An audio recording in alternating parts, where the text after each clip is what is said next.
The explosion came first. Then the tilt. Tiffany Dosh felt the jet drop like the floor had been ripped out from under it. Metal screamed somewhere behind her. The lights flickered. Somebody screamed too, but she couldn't tell who. Maybe the pilot. Maybe herself.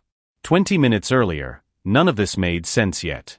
She'd been standing near the back of the cabin, tray in hand, trying not to shake. Her first week working for Pei Zhang. The man everyone in the building whispered about, but never looked directly at. Young. 29, maybe 30. Ran an empire that stretched from the docks to downtown boardrooms, and did it with a face that never moved. She'd tripped. Just a small thing. The tray tipped, and a glass of water went sliding across the cabin floor, soaking the edge of his shoe. Tiffany froze. Waited for the fallout. He looked down. Looked at her. Said nothing for a long, agonizing second. Sit, he said finally. Quiet. Almost bored. Before you fall too. Not what she expected. Not even close. The two guards near the front exchanged a glance. Like they hadn't expected it either. She sat. Hands pressed flat against her knees, trying to steady them. Pei didn't look at her again. Went back to his tablet, scrolling through something with sharp, unreadable eyes. Maybe he was different than the stories. Maybe not. She didn't know yet. Then the first bang hit. Not thunder. Not turbulence. Something else. Something wrong. The jet lurched sideways, hard enough to throw a glass off the table. Pei's hand shot out and caught his tablet before it slid. His jaw tightened. Just barely. Report, he said. Shop now. All the boredom gone. The pilot's voice crackled through, tight and fast. We've lost engine 2, brace, brace. The second explosion came from somewhere under the wing. Tiffany felt it in her teeth. The cabin dropped. She grabbed the armrest, but it wasn't enough. Wasn't anywhere close to enough. Papers flew. A bag slammed into the ceiling and fell back down. Someone near the front was shouting into a radio that wasn't answering. And then Pei was there. Beside her seat. Not across the aisle where he'd been sitting seconds ago. Hold on to me, he said. No hesitation in his voice, even though his hands were shaking slightly when he reached for her. She didn't think. Just grabbed him. Fingers digging into his jacket like he was the only solid thing left in the world. The jet spun. Trees rushed up through the window, a blur of green and gray. Someone was praying. Maybe the co-pilot. Maybe both of them. I've got you, Pei said. Low. Steady, or trying to be. Don't let go. She didn't answer. Couldn't. Her whole body had turned to ice. He shifted, pulling her against him, angling his own back toward the window. Toward the trees closing in fast. That was the part that didn't make sense. Not then, not later when she thought about it. A man like him, cold, careful, calculating, turning his own body into a shield for a maid he'd known for 4 days. Why, she started. Not now, he cut in. Firm. Final. His arms tightened around her. The last thing Tiffany remembered clearly was the sound. A roar that swallowed everything else. Wood snapping.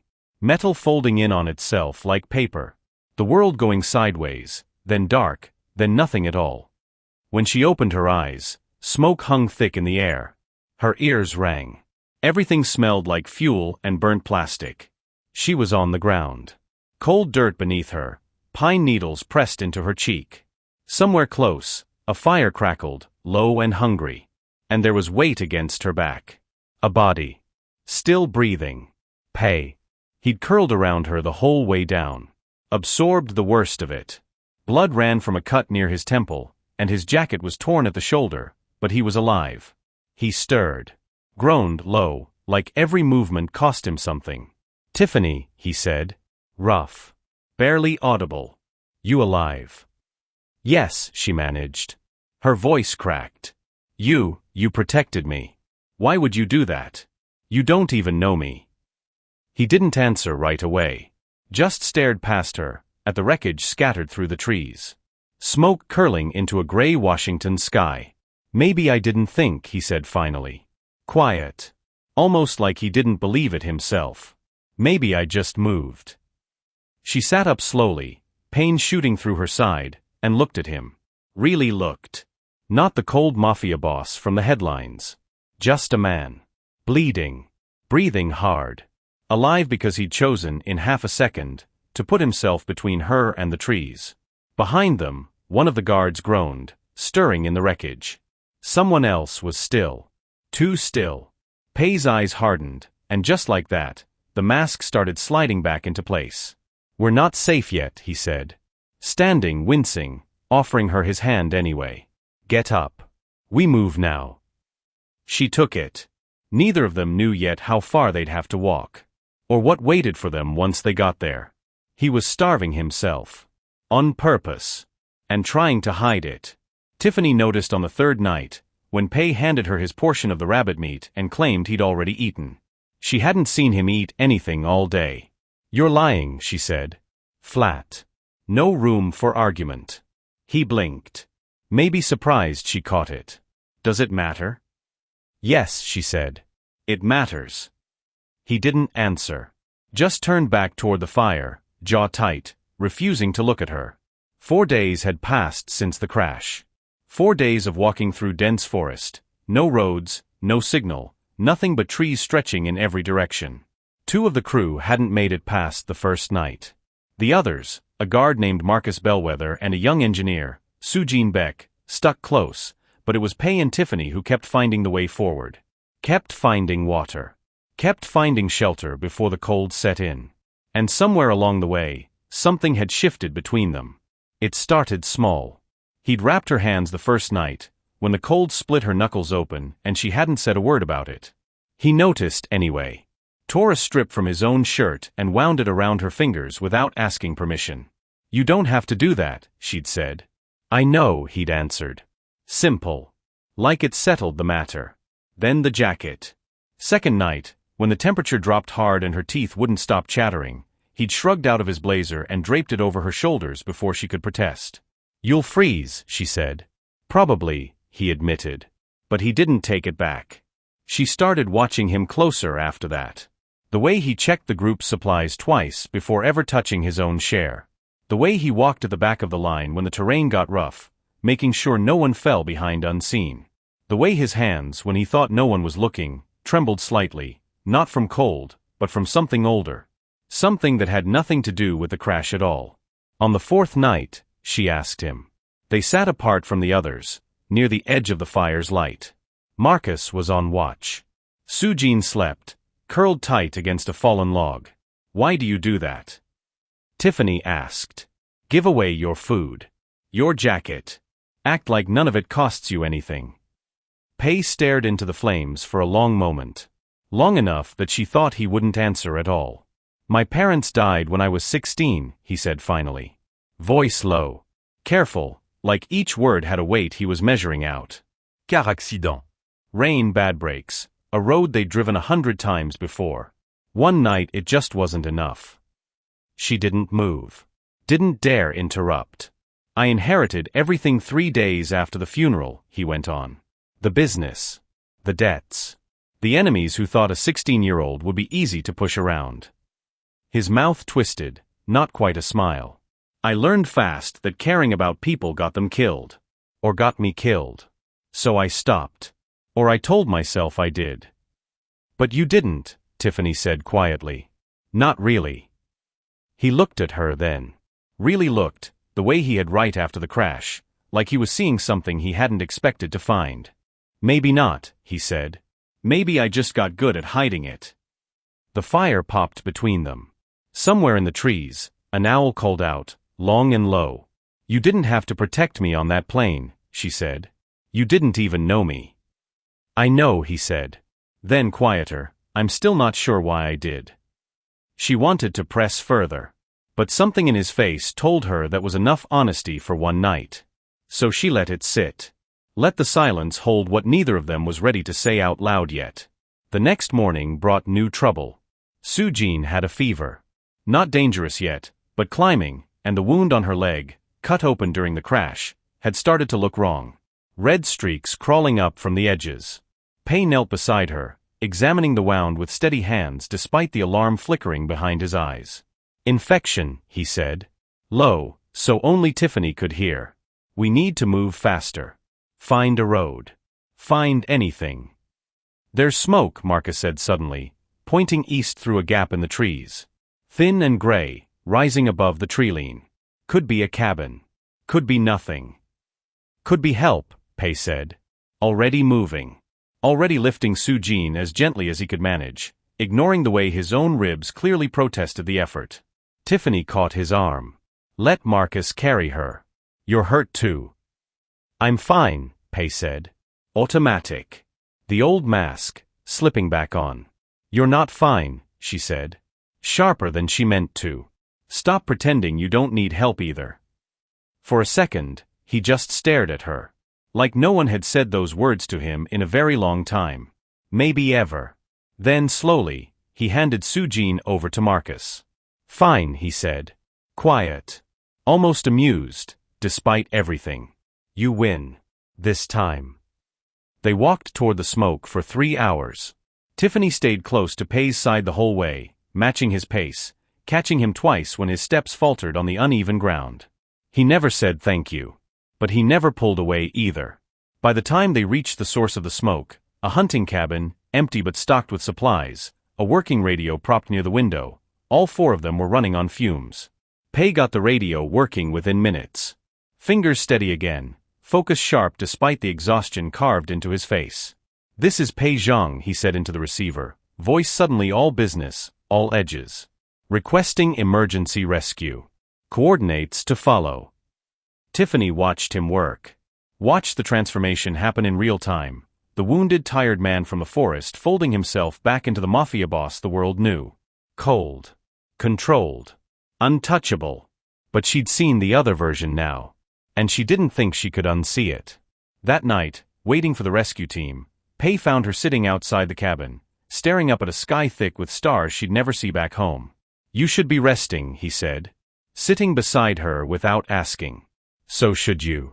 He almost smiled. Almost. Thank you, he said. Quiet, like it cost him something to say it out loud. For catching me. Today. And every day before that. Tiffany looked over at him, this man the world called ruthless, sitting close enough that their shoulders nearly touched. Thank you for the jacket, she said. And for not letting go on that plane. He didn't answer. Just looked at her a moment longer. Something unreadable passing behind his eyes. Neither of them noticed the way the guard's radio, sitting silent on the cabin table, would soon carry news that would change everything they thought they understood about the crash. If you've ever survived something scary with someone by your side, drop a comment and tell me how it changed things between you two. And hey, if you're new here, hit subscribe so you don't miss where this story goes next. Trust me, it's about to get wild. The traitor had been on the plane the whole time. Pei realized at the moment the rescue helicopter doors opened and he saw who stepped out first. Not medics. Not local police. A private security detail wearing the colors of Zhang Holdings, led by a man named Desmond Okoro Vance, one of Pei's own senior captains, smiling like he'd just found a lost dog instead of his boss. Sir, Desmond said, voice smooth as oil, thank God you're alive. We feared the worst. Something about the way he said it made Tiffany's skin crawl. She didn't know why. Not yet. Pei's face gave away nothing. Feared or hoped. Desmond's smile flickered. Just for a second. But Pei caught it. He built an empire catching things exactly that small. I'm joking, Pei said, clapping a hand on Desmond's shoulder, voice suddenly light, easy, the mask sliding perfectly into place. Get everyone loaded. Injured first. But his eyes, when they met Tiffany's over Desmond's shoulder, said something else entirely. Something sharp. Something that told her not to relax. Not yet. Marcus and Soo-jin were loaded first, both stable now, both too exhausted to notice the tension crackling under the surface of the rescue. Tiffany climbed in last, taking a seat near the back, watching Desmond move through the group with practiced warmth, shaking hands, checking on the injured, playing the part of a loyal captain almost perfectly. Almost. The flight back to the city took 2 hours. Pei spent it in silence, staring out the window, jaw tight, mind clearly somewhere far from the cabin they sat in. Tiffany waited until Desmond stepped away to check on Soo-jin before she leaned close. You think he did it, she whispered. Not a question. Pei's eyes flicked to her, surprised, maybe impressed. What makes you say that? The way he looked when he saw you, she said. He wasn't relieved. He was recalculating. Pei studied her for a long moment. Something shifted behind his expression. Respect, maybe. Or the beginning of it. There's something else, Tiffany said, quieter now. Before we took off. Before the crash. I heard something. Didn't think much of it at the time. Tell me, Pei said. Noche se taschen. Two of the ground crew, she said. Talking near the hangar. One of them said something like, make sure it's the left engine, the boss always sits on that side. I thought they were talking about balance. Weight distribution. Something boring. Pei went very still. They weren't, he said. Low. Cold in a way she hadn't heard since the plane first started falling. You think Desmond arranged it, she said. I think, Pei said carefully, that someone wanted this to look like an accident. And I think whoever it was assumed I wouldn't survive to ask questions. He turned to look at her fully now. You're the only person who heard that conversation. Which means you're also the only person who can identify who said it. Understanding settled over her slow and heavy. That makes me a problem for them. Yes, Pei said. No softening it. No pretending otherwise. It does. For the first time since the crash, Tiffany felt real fear. Not the sudden sharp fear of falling out of the sky. Something slower. Something that understood it might not be over yet. Pei must have seen it on her face, because his hand found hers, briefly steadying. You're not alone in this, he said. Whatever happens next, you're not facing it without me. She believed him. She wasn't sure why, given everything she knew about who he was supposed to be. But she believed him completely. Across the cabin, Desmond glanced back at them once. Just once. His expression unreadable. But Tiffany felt the weight of that glance settle into her stomach like a stone. Back at Zhang Tower, the world moved fast around them. Doctors. Statements to a carefully curated set of reporters. A story released to the public about mechanical failure, nothing more. Pei played his part perfectly, grieving executive, grateful survivor, already promising a full investigation into manufacturing defects. But behind closed doors, a different investigation had already begun. I want everyone who had access to that hangar in the last 72 hours, Pei told his head of security, a quiet, watchful woman named Harlow Quince. Quietly. No one outside this room knows we suspect sabotage. Including Desmond? Harlow asked. Especially Desmond, Pei said. Tiffany sat in the corner of the room, half forgotten by the others but not by Pei. Every so often his eyes found hers, checking, like he was making sure she was still there. Still safe. That night, alone in the guest room Pei had insisted she use instead of returning to her small apartment, Tiffany couldn't sleep. Every sound in the tower made her flinch. Every creak of the building settling sounded like footsteps outside her door. She thought about the hangar conversation over and over, replaying it, trying to remember more. A voice. An accent.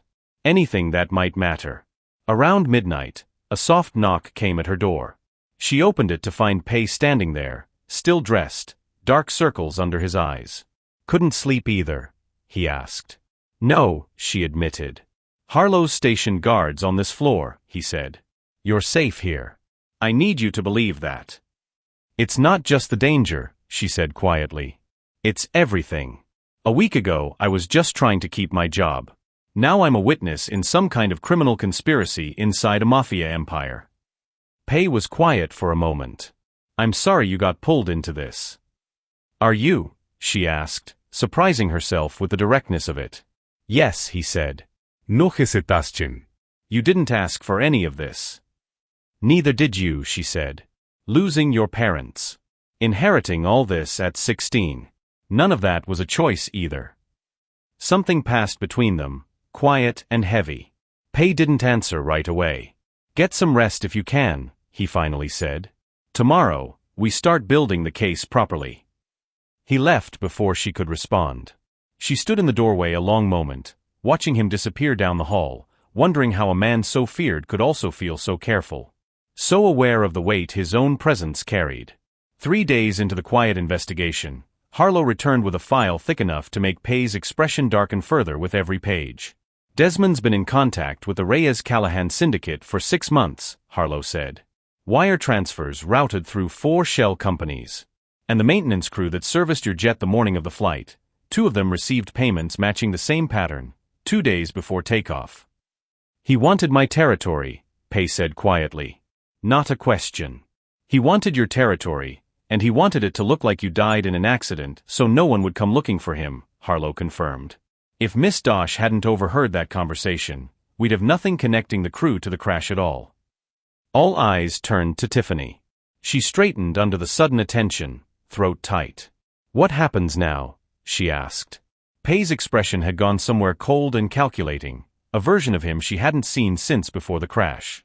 But when he spoke, his voice stayed steady, controlled. Now, he said, we don't do what he's expecting. Which is? Harlow asked. Blood, Pei said simply. A war. Bodies in the street to send a message. He shook his head slowly. That's what a man like Desmond understands. That's what he's prepared for. So what do we do instead? Tiffany asked. Pei almost smiled. It didn't reach his eyes, but it was close. We let him hang himself. Publicly. Where everyone can see it. Where no one can claim I overreacted, and no one else has to get hurt cleaning up his mess. Harlow nodded slowly. It'll take time to build something airtight. Then we take the time, Pei said. But quietly. Desmond doesn't get to know we're watching. The plan took 2 weeks to build. During those 2 weeks, something else quietly shifted. Pei began finding reasons to check on Tiffany that had nothing to do with the case. A cup of tea left outside her door in the evenings. A borrowed book from his own shelf, one about surviving in the wilderness, with a note that simply read, "Thought you'd appreciate this now more than most." She found herself looking forward to the small moments between the tension. The brief conversations in the hallway. The way he'd started actually smiling, just barely, when she said something that caught him off guard. Neither of them spoke about it directly. But it was there, quiet and growing, underneath everything else. Pei called a meeting of his captains, all 12 of them including Desmond, under the guise of announcing new security protocols following the crash investigation. Tiffany, dressed simply, was seated near the back of the room, introduced only as a witness assisting with the mechanical failure inquiry. No one but Harlow and Pei knew what she'd actually seen. Desmond arrived confident. Relaxed. A man who believed his tracks were covered. Before we begin, Pei said, standing at the head of the long table, I want to thank everyone for your patience during this difficult time. The crash could have been catastrophic. It's only through incredible luck, he paused, letting his eyes sweep the room, and the sharp memory of one witness, that we now understand exactly what happened. The temperature in the room shifted. Subtle. But Tiffany felt it.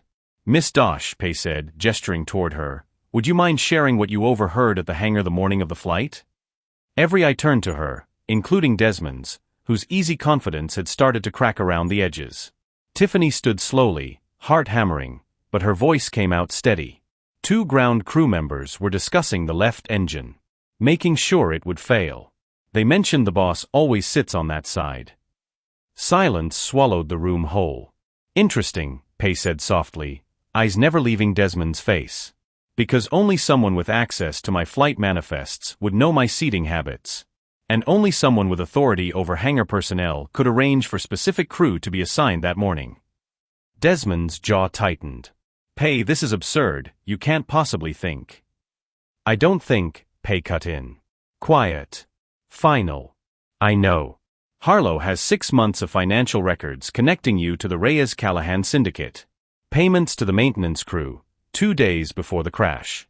Would you like her to read them aloud, or would you prefer to explain yourself? The room had gone utterly still. Desmond's eyes darted toward the exits, calculating, but 2 of Harlow's people already stood near each door, unremarkable until this exact moment. You have no proof, Desmond tried. But his voice had lost its smoothness. Cracked at the edges. Desperate now. I have a witness, Pei said. I have financial records. And I have 11 other captains in this room watching you fail to deny it. One by one, Tiffany watched the other captains shift their chairs subtly away from Desmond, distancing themselves. making their loyalty clear without a single word. Desmond's shoulders sagged. The mask of confidence crumbled entirely. "It wasn't supposed to go this far," he said quietly. "I didn't want anyone else hurt. Just you." He stopped himself. "Just me," Pei finished. "But you were willing to let everyone else on that plane die to make it happen." No one moved to stop what came next. Security escorted Desmond out, quiet and controlled, no violence needed. No bloodshed. No message sent through fear. Just the truth, laid bare in front of the people who mattered. Later that night, Pei found Tiffany on the balcony of Zhang Tower, staring out over a city she still hadn't fully adjusted to. "You didn't have to testify like that," he said, joining her at the railing. "I could have found another way." "I wanted to," she said simply. "You didn't choose revenge. You chose the truth instead. That mattered to me." He looked at her for a long moment, something soft flickering behind the careful control he usually wore like armor.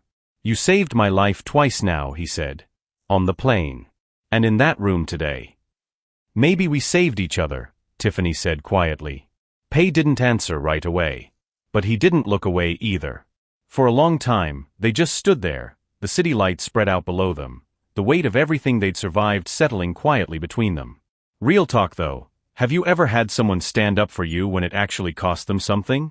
Let me know in the comments. I read every single one. And if this story's got you hooked, smash that subscribe button. The empire was his again. But he wasn't sure he wanted it to look the same anymore. 2 weeks after Desmond's arrest, Pei stood in the Grand Hall of Zhang Tower, facing a room full of captains, allies, and a handful of carefully selected press. Tiffany stood near the back, uncomfortable in the formal dress Harlow had insisted she wear, wishing she could disappear into the crowd instead of being the reason half the room kept glancing her way. 6 weeks ago, Pei began, voice carrying easily through the hall, a plane went down carrying myself and 4 others. What the public was told was an accident. What actually happened was an attempt on my life, orchestrated by someone I trusted. Murmurs rippled through the crowd. Careful. Controlled. That attempt failed, Pei continued, because one person on that plane refused to let fear stop her from doing what was right. Not once. Not during the crash. Not during the days we spent surviving in the wilderness. And not when it came time to stand in a room full of powerful men and tell the truth, knowing it could cost her everything. He looked directly at Tiffany now. The whole room followed his gaze. "Tiffany Dosh saved my life," Pei said simply. More than once. She felt her face heat under the sudden attention, wanted badly to sink into the floor instead. "Which is why," Pei continued, reaching into his jacket, "I'd like to offer her this." He held up an envelope. Tiffany's stomach dropped, already guessing what might be inside. Money. Property. Something extravagant meant to settle the debt in a way that felt clean and final. "Before you say anything," Pei added, almost like he'd read her mind, "I want you to know there's no obligation attached. Whatever you decide, you'll always have my protection and my gratitude." Tiffany stepped forward, aware of every eye in the room. She took the envelope, opened it slowly, and found a check inside. A number large enough to change her entire life without ever working another day. She looked up at Pei. Then folded the check closed. "I can't accept this," she said. Quiet, but clear enough for the room to hear. Surprise flickered across Pei's face. Real surprise, not performed for the audience. "Tiffany. I didn't help you because I wanted money," she said. "I helped you because it was right. Taking this feels like it cheapens that." The room had gone very quiet. Somewhere near the front, one of the captains shifted uncomfortably, clearly unused to seeing anyone turn down that kind of money without hesitation. "Then what do you want?" Pei asked. Genuine curiosity now, softer than his public voice. Tiffany took a breath. "A real job. Not as your maid, and not as a favor. Something with actual purpose. I want to build something honest. I don't want to live scared of what happens next, or wonder if I'm just being taken care of because I got lucky one time." Pei studied her for a long moment, something unreadable and warm passing behind his eyes. "All right," he said finally. A small, real smile tugging at the corner of his mouth. "Then let's build something." The room buzzed with quiet conversation as the meeting broke apart.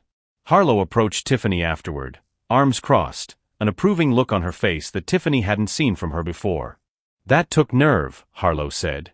Most people in this building would have taken the check and disappeared. I'm not most people, Tiffany said. No, Harlow agreed. You're clearly not. The weeks that followed brought a strange new rhythm to Tiffany's life. She moved out of the small apartment she'd rented before the crash, not into anything extravagant, just a modest place closer to Zhang Tower, close enough to walk to the office Pei had set up for her. Word of what happened on the plane had leaked, despite everyone's best efforts to keep it quiet. Not the full story, not the sabotage or the conspiracy, but enough that people around the city started looking at her differently. Whispers followed her sometimes. The maid who survived. The maid who stood up to a mafia captain in front of a room full of powerful men. She hated the attention at first. Wanted badly to just go back to being invisible, the way she'd been most of her life. But slowly, she realized the attention came with something else too. Opportunity. People listened when she spoke now, in a way they never had before. She used it. The scholarship program became her focus first, built from the ground up with Harlow's help, targeting kids in the same kind of neighborhoods Tiffany herself had grown up in. Kids who needed a real chance, not charity dressed up to look good in a press release. Pei approved every proposal she brought him without much argument, though he occasionally pushed back just enough to make her defend her reasoning, sharpen her thinking. She found she didn't mind it. It felt like being taken seriously, maybe for the first time in her professional life. 3 months after the announcement, the transformation inside Zhang Holdings had already begun to take real shape. Pei restructured entire divisions, quietly moving away from the most dangerous corners of the business, while maintaining enough control to keep his people safe from rivals who might see the change as weakness. It wasn't a total abandonment of everything the empire had been built on. Change like that didn't happen overnight, and Pei was honest about that, even in the rare interviews he agreed to. But it was a start. A real one. Not everyone within the organization welcomed the shift quietly. A few captains grumbled about lost profits, about old ways being abandoned too fast. Pei handled each conversation individually, patient but firm, laying out a vision that made room for loyalty without demanding blind obedience the way Desmond once had. You're gambling the whole thing on trust, Harlow told him one evening, reviewing quarterly reports in his office. That's never been how this business works. Maybe that's exactly the problem, Pei said. Maybe it's time it worked differently. Tiffany worked alongside Harlow now, helping vet the new community programs, making sure the money actually reached the people it was meant to help instead of disappearing into some executive's pocket. It was hard work. Long hours. But it felt like building something that mattered, instead of just surviving whatever came next. She and Pei still talked most evenings, usually in the quiet study on the top floor of Zhang Tower, the same place where the wilderness maps from their rescue still hung framed on the wall, a strange reminder of where all of this had started. You've changed things around here more than you realize, Pei told her one evening, looking over a stack of proposals for the scholarship program. We changed things, she corrected. I just gave you a push. A push I needed, he admitted. I spent 13 years building walls so high nobody could reach me. You climbed over all of them in about 4 days stuck in a forest. Tiffany smiled, setting down the papers she'd been reviewing. Maybe I just had good motivation. Surviving a plane crash tends to clarify what actually matters. Pei looked at her for a long moment, something soft and unguarded crossing his face, the kind of expression the world never saw from the man they called ruthless. You saw something in me nobody else bothered looking for, he said quietly. The version of me that existed before all this. Before I decided caring about people was a weakness. I didn't see a weakness, Tiffany said. I saw someone who'd been protecting people his whole life, even when he pretended not to care. You just needed someone to notice. They sat in comfortable silence for a while, the kind that had become familiar between them over the past months. Outside, the city hummed along beneath them, unaware of the quiet conversations happening high above the streets. Can I ask you something? Tiffany said eventually. Always. Do you regret any of it? The crash, everything that came after. Pei considered the question seriously, the way he considered most things. I regret that people got hurt. I regret that Desmond's betrayal put so many lives at risk over his own ambition. He paused. But I don't regret what came out of it. I don't regret you. Tiffany felt her chest tighten, warm and unfamiliar. I don't regret it either. Even the scary parts. Even the scary parts, Pei repeated, almost amused. That's a strange thing to be grateful for. Maybe, she said. But sometimes the scariest things end up showing you exactly what you needed to see. One evening, several weeks later, Pei asked her to stay after their usual review of the week's progress instead of heading home. Something in his posture seemed different. Careful. Deliberate in a way that made her curious. Tiffany, he said slowly, like he was choosing each word carefully, I know this isn't really appropriate, given everything. Given who I am, and everything you've already been through because of me. But, she prompted, something warm building in her chest despite herself. But I don't think I want to pretend anymore, he said. Not about the business. Not about any of it. Tiffany felt her heart pick up its pace, the same way it had that first night on the plane, right before everything changed. But this time, there was no fear in it. Just something quiet and hopeful, settling into place. I'm not going anywhere, she said simply. I haven't been, not since that plane started falling. Pei reached across the small space between them, his hand finding hers the same way it had in the wreckage, in the forest, in the quiet moments after everything had nearly fallen apart. This time, neither of them let go. For what it's worth, Pei said quietly, I think whatever this becomes, I want to build it the same way we built everything else. Slowly. Honestly. Without pretending to be something we're not. I can work with that, Tiffany said, a small smile breaking through. Months later, standing at the opening of the first community center funded entirely through the new division of Zhang Holdings, Tiffany watched a group of kids from the neighborhood tour the building, wide-eyed at the resources now available to them. A library. A tutoring center. A kitchen stocked for after-school programs. Pei stood beside her, watching the same scene, something at ease in his expression that had rarely existed before the crash. You did this, he said quietly. We did this, she corrected, the same way she always did. He didn't argue this time. Just reached for her hand, standing quietly beside her as the kids' laughter echoed through the new building. Outside, the city kept moving, unaware that somewhere within it, a man once feared across an entire underworld had finally quietly let himself be known. And the woman who clung to him through fire and fear had become the one thing he never expected to find in the wreckage of that plane. Something worth building a whole new life around.